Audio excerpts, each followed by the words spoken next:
Assalamualaikum warahmatullahi wabarakatuh. Saya dalam posisi ini tetap menyatakan bahwasanya instansi pajak itu harus diperiksa dulu sampai tuntas. Baru kenaikan PPN ini mau 15%, mau 20% sebenarnya masyarakat menerima. Saya yakin kawan-kawan.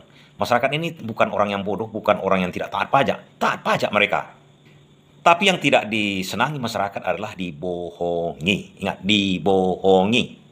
Karena sebenarnya enteng kawan-kawan. Kalau kita tidak mau kena pajak PPN 12 itu, jangan beli barang-barang yang mewah-mewah kan itu. Barang-barang yang sehari-hari yang di supermarket itu, misalnya Citato, segala macam bermerek-merek itu, makanan-makanan ringan yang ada bungkus-bungkusnya. Kita tinggal beli yang jagung di pasar begitu kan, buat makanan ringan. Gampang sebenarnya. Masyarakat bisa arif seperti itu kalau mereka memang sadar bahwa memang kondisi negara kita seperti itu, membutuhkan kenaikan PPN sampai 20%. Tidak masalah sebenarnya.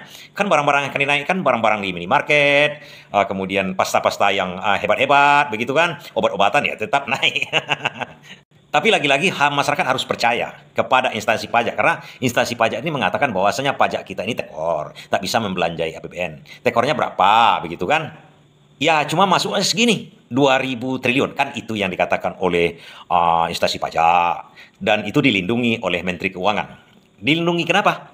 Nah, instansi pajak itu tidak pernah bisa diperiksa oleh BPK tanpa seizin Menteri Keuangan. Nah, di sini letak kuncinya sebenarnya. Logisnya bagaimana? Kenapa Menteri Keuangan sampai tidak membolehkan BPK memeriksa instansi pajak? Dari situ kita bisa berpikir dulu. Logikanya begini, Menteri Sri Mulyani, misal Menteri Keuangan, tidak bisa sebutkan namanya, terserah siapa Menteri Keuangannya, dia seharusnya berterima kasih kepada orang atau badan yang memeriksa instansi pajak. Kenapa? Dia bisa mendapatkan data original. Mungkin saja seperti Menteri Keuangan, Bu Sri Mulyani, tak tahu sebetulnya berapa masuk pajak di Indonesia ini sekarang. Atau dari 10 tahun yang lalu, kan tidak pernah capek itu.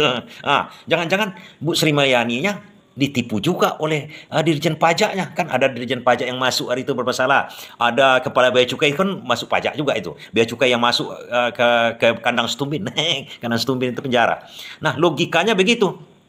Seharusnya Bu Sri Mulyani kalau BPK mau memeriksa itu instansi pajak, terima kasih. Malah dia yang panggil, tolong periksa dulu. Benar nggak 2.000 triliun? Tiap tahun 2.000 triliun. Tiap tahun 2.000 triliun. Dari dulu sampai sekarang segitu-segitu aja. Dari 10 tahun yang lalu, hampir kenaikannya tak seberapa. Sementara kenaikan barang-barang kan 3 kali lipat dari 10 tahun yang lalu. Masa 2.000 atau 1.500 naik jadi 2.000 triliun? Seharusnya sekarang sudah 10.000 triliun. APBN kita 3.500 triliun. Gampang cemennya itu. Kan seharusnya begitu. Tapi ini terbalik menurut Faisal Basri. Malahan Bu Sri Mulyani atau Menteri Keuangan tak mengizinkan BPK untuk memeriksanya. Malahan diajukan judicial review oleh Faisal Basri ke MK. Tetap dikawal oleh Menteri Sri Mulyani.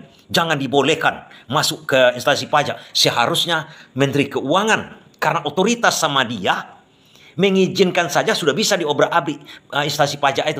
Ini dia tidak mengizinkan. Malahan pada waktu dituntut oleh Faisal Basri ke MK, dia ikut melindungi di situ. Ikut menteteri, mengeteni kata orang, melihat ke MK, menghadiri sidang MK. Ini yang agak jadi bingung kita. Kenapa kok dilindungi oleh Bu Sri Mulyani ini?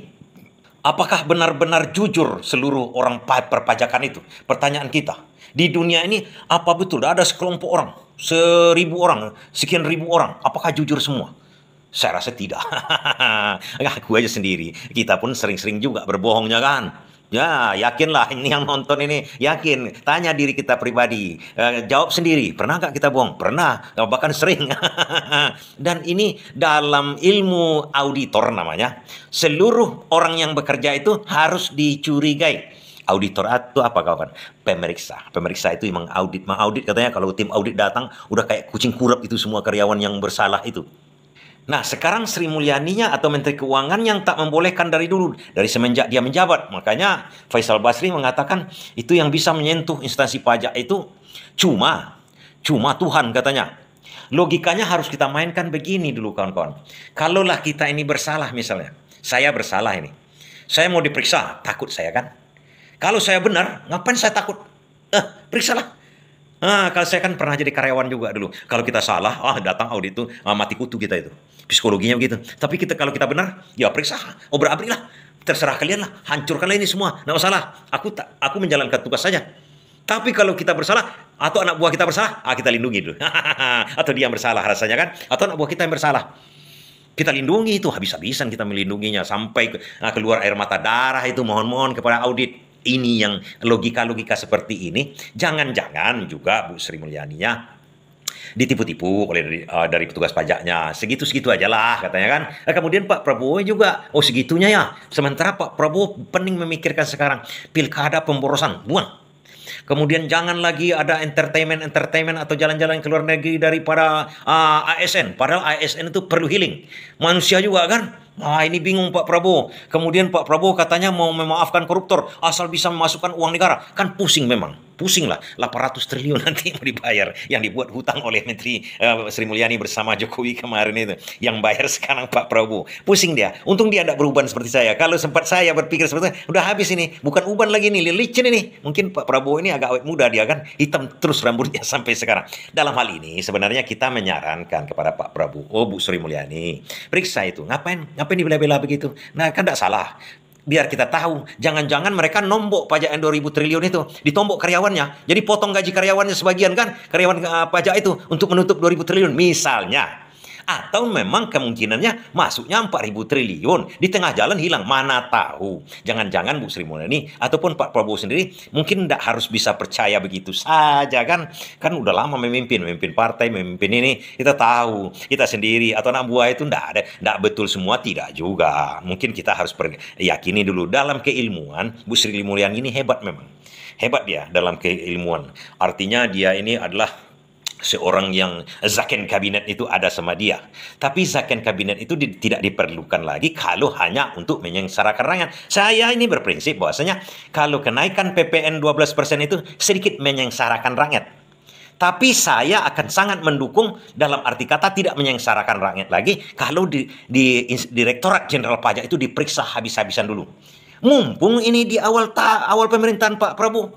Kalau sempatlah sudah sampai itu pertengahan pemerintahan 2 tahun, 3 tahun, azab itu. Terpaksa juga Pak Prabowo melindungi ini. Kalau hancur negara. Karena begini kawan-kawan, sumber pemasukan utama negara kita ini adalah dari pajak. Di situ kita harus bersihkan semua. Mereka di direktur pajak itu di Kementerian Keuangan itu gajinya jauh lebih tinggi dari ASN lain. Dari lurah, Pak Lurah, jauh lebih tinggi mereka. Jauh dari guru profesi yang mulia jauh lebih tinggi. Seharusnya kerja mereka maksimal juga jujur. Itu yang penting sekali, jujur. Beritu bagaimana caranya mendapatkan pajak yang maksimal. Jangan memeras rakyat pula. Kan di situ dua sisi mata uang ada di petugas pajaknya. Bisa dia memeras masyarakat. Masyarakat mana yang sebenarnya pajak cuma 5 triliun diperasnya menjadi 10 triliun. Sampai bangkrut perusahaan. Kan tidak bagus juga membangkrutkan perusahaan. Ada juga mungkin yang seharusnya pajaknya 100 triliun, cukup 5 triliun aja. Bisa jadi. Itu harus diusut tuntas. Karena itu sumber utama. Itu harus kita prioritaskan. Ini dari segi penerimaan dulu. Kalau pengeluaran itu masalah korupsi KPK lah itu. Ini masalah penerimaan yang harus kita lihat dulu. Harus diobrak-abrik dulu. Kalau udah ketahuan misalnya kan, memang 2.000 triliun atau 3.000 triliun. Kalau sempat 2.000 triliun, makanya mau dinaikkan PPN 20%. Rakyat terima itu. Pasti terima. Tapi seyogyanya juga harus logikanya ada dulu. Bu Sri Mulyani kok menghalangi BPK memeriksa perpajakan?